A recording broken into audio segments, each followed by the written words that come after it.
विदर्भ जिंकला तर महाराष्ट्र जिंकू, पवारांना रोखायचं असेल तर विदर्भात 45 जागा आणा, अमित शहांचा नागपूरमध्ये भाजप पदाधिकाऱ्यांना कानमंत्र.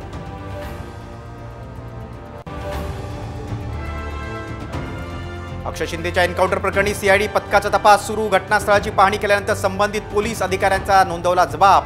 तर पोस्टमार्टम नंतर अक्षयचा मृतदेह कळवा रुग्णालयात.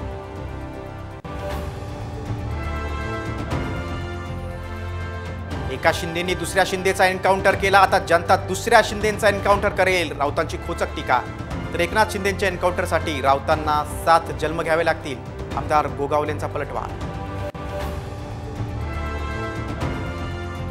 उपोषणाच्या 8व्या दिवशी जरांगींची प्रकृती खालावली, उपचार घेण्याची ग्रामस्थांची विनंती, सरकारनं दुर्लक्ष केल्याचा आरोप. तिरुपतीनंतर सिद्धिविनायकाच्या प्रसादावर सवाल, प्रसादात उंदीर असल्याचा व्हिडिओ व्हायरल, व्हिडिओ मंदिरातला नसल्याचा सचिवांचा दावा.